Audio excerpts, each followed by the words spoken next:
Hello everybody, we are here at the Pithampur plant of Eicher Motors, and this is the Eicher Uptime Center. This is like a big daddy. In fact, it's kind of watching, not watching you and me, but the Volvo Eicher trucks.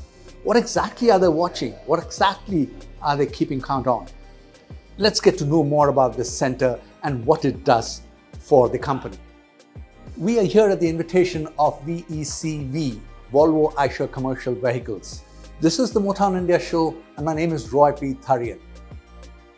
We have here with us Mr. Ramesh Rajagopalan. He's the Executive Vice President, Customer Services, VECV. Now, this center, this Uptime Center, offers services. It's like a big daddy watching you, in fact, watching all the trucks. To begin with, when was this set up and what's been the progress till now? Yeah, thank you. And this Uptime Center was set up the modern way, what you see today from 2020 beginning. So I think with the commencement of BS6 launch, and we had a good opportunity where we decided that we will have 100% of our vehicles connected as well. So 100% of the trucks and buses we produce from the BS6 onwards are fully connected. And I say connected, they are connected for 2 years as a company paid subscription, and then of course it's a renewable assistance. So the Uptime Center, in essence, we offer multiple services. Like we have a command center which takes care of the remote diagnostics. We offer technical support to the dealership teams. We of course offer the 24/7 roadside assistance. And the most defining moment came in because of the connectivity itself, that we could predict a lot of failures which can come up in the course of customer usage. So from a reactive basis, what we started in before 2020 was purely a reactive support. Customer has a problem, he calls up. Dealer has a problem, he calls us. So we will support based on the technical issue nature. And with the BS6 and the full connected vehicles, we are able to move towards a proactive method, which is that a lot of technical information comes from the vehicle to us. We process it in a way that we are able to predict with a very, very high level of confidence that we can be sure that it might be having been a failure. So in a way that this is definitely affecting the uptime of the customer. So we have set up a system where we have a predictive rule where we call up the customer in case of any such instances come up. We are able to call the customer and tell them that you are having a likely problem with this vehicle and we would like to attend this vehicle. So we have a complete end-to-end solution. So we pass on that call to the nearest dealership and the mobile service van, which is also equipped with our telematics system. So we know which is the closest point. The essence is the time here that we say there's a problem. There's no point telling just like that, we have to fix it also. So we go through the full way. We send the technician with the right parts and right tools, and then he goes there on the spot and fixes it. There's one use case like this. Many times the dealership, when the vehicles are getting serviced, there are occasions that the technician is not fully competent enough to solve that particular problem. So he needs help. So there is the app itself is suggesting that you can call up the center, and then they press the one button or click on the button, the Uptime Center guys take over the vehicle. They do the troubleshooting on behalf of the technician. They will ask a few questions to technician to check few more parameters, which they can do it online. And with that information, we help the technician to fix that problem. Idea is we use the collective wisdom of the group rather than why leave to one technician who have certain limitations on the competence itself. End of the customer vehicle will have the problem otherwise unsolved. So this is about power of using the data, power of using collective intelligence, that we are able to offer the best services to the customers. Okay, now from a layman's perspective, can you very briefly explain how is all the connection done? Now you have a truck, then you have a center here. Now what does the truck contain, wherein it communicates with the center? How does the center communicate with the gentleman who's driving?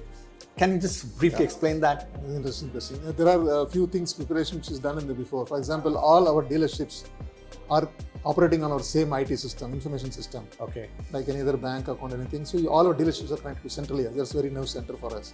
Number two, all our mobile service vans are also connected to us centrally.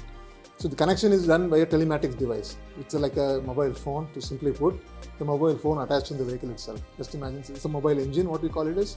So it's a telematic device, a small plug-on device connected in the vehicle. And that is using a SIM card, and that is connected to the mobile network, and we are connecting through the network there.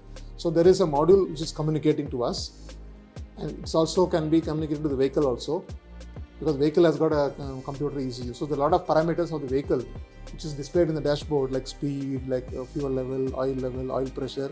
This information is also fed into the same device, telematic device. From there, we extract this information. This information comes to us. So any telematic device work on the same principle. We are not different there.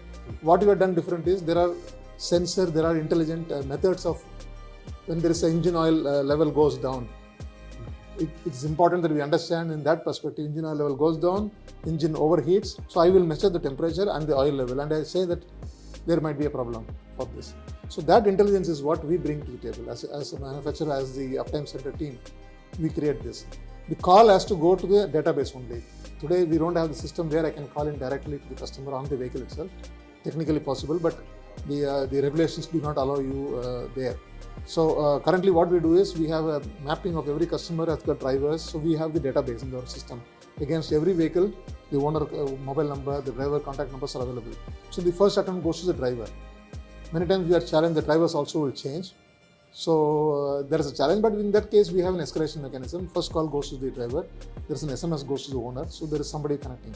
So we have a good call through rate, as we call it. If I call 100 customers, 85-90% of times we are able to get to the right, speak to the right driver, and we call up the driver and tell him this kind of problem will be there in the vehicle. Some you can do immediately, some you can do it next time in visiting the dealership. Many of these services pertains to getting to the diagnostic mode also, apart from the others. Now, when you give your inputs to the driver, is he on an average smart enough to understand it and take a proper action? You mentioned that the team is able to communicate in different languages. Yeah. In South India, there are a whole lot of languages. Up north, of course, it's restricted to Hindi and a few other languages. So, is that coordination happening? Are drivers benefiting? Are drivers understanding? Yes, they do. Initially, there's a little bit of shock value because they don't expect the call to come when there is something wrong. But besides that, I think they appreciate largely. And from a driver's psychology, it's important. They are driving truck day and night. They have many challenges on the road when they encounter. The last thing we want them to say is on account of the vehicle itself. There are other challenges on the route. Route is not okay. Roads are not okay. They get fatigued. So we want to be the best friend for him. So when there is a problem, we want to be the best guy he can reach out to them. When there is a problem likely to happen, they appreciate that somebody calling up and supporting them. So the key is, what do I do next to the calling? So the key is, when I have a team of people who are wired up nearly, we will go do this. So there are some challenges. For example, if they have to fix themselves, we don't complicate them. We don't want to make drivers as engineers. Idea is what they can do is what we have mapped. Some drivers are really good at what they do. They are experienced enough to do some more things. We don't have to depend on. We're talking of again an average driver who's just used to driving vehicles. So they can replace anyway tires, they can do the puncture themselves, they do all this activity anyway. We will tell them how to do it, and if not possible, we send them WhatsApp. We are trying to WhatsApp also. We can send some small videos to them. They can do it themselves if it is only required. Otherwise, my team is always there to dispatch my nearest vehicle and they can go and fix it. It's an option for him. If he can do it himself, we do it. We don't ask them to do it by themselves. Idea is to put the vehicle back on road, not to train the driver at that point. Absolutely. One last question. Now, these trucks are bought by very big fleet operators and individual guys who run small businesses, one or two trucks. Now, has there been an appreciation among the fleet guys as well as the small guys, and do you expect them to go beyond the 2 years wherein you give that free service? What will happen after that? Yeah, I think the adoption, we call it as adoption as a technical word. After 2 years, how many will want to come back and use the services? The key is, this is the first time we have crossed this 2 years barrier, and now we see a very high interest when it comes to the large accounts and the big customers, because they see the benefit out of in terms of fuel management, driver management, overall fleet management. Their productivity is really improving based on the insights what this application can provide. However, comes to the retail customers, there is a traction which is still can be improved definitely. Roughly around 40-45% of the retail customers, small vehicle owners are there. The one-time users are the first time users, are single vehicle owners. Owner come, driver. Those profile really needs a lot of kind of awareness to be created to them, and we have the teams which is working all the time. Idea is, if they get this service after 2 years, we want to stay connected because there's a lot of other benefit customer will get out of this. So I think while the driver themselves, they have mobile phone, they can talk whatever they want. They can always find out where the vehicle is. Point is not a track and trace. Point is how can you derive more out of the trucks, the performance of the trucks, the ability of the vehicle to be on the road all the time. So this value we are trying to pitch the customer and make him more aware. So we have the dealership channel, we have our sales teams. Every interaction we have, we also do the My Eicher app itself is there. So key to success is I have to get first 3 months the customer at least uses once. If they get to use this, there is a habit which gets formed. Okay, so you see that adoption rate increasing among the small guys. It is beginning to come. The more we communicate, like there's more advantage we talk about in the public space. They know that what can be done. So the crash alert I talked about. This could be a very very interesting feature for even any vehicle for that matter. So there are a lot of such features which can come up, which they are aware, and we are working on creating more awareness, ensuring that every dealer, every customer is aware that the first 3 months they log in. Then the features are inviting. Every month, every day you want to actually open and see where is my vehicle, how is my fuel, how are my drivers performing. So once they start using, we see that we also categorize this who have not at all used. There's a different topic.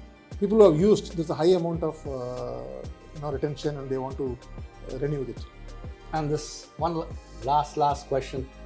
The center too, I'm sure, will have to grow as the number of trucks increases in the country from VECV. No, the infrastructure currently is what is catering. I think this is sufficient for. We have also augmented facility in Noida.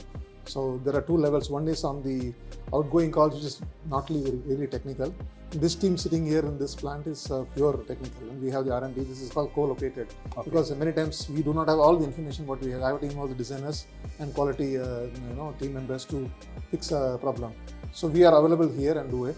And scaling up is possible. The IT system is fully scaled up, so there is no issue. Physical, having more people to call, and this is not a problem. We operate 24/7. We have enough space and infrastructure to add up on this. Okay. Thank you so much, Mr. Raj. Thank you so much. Thank you so much.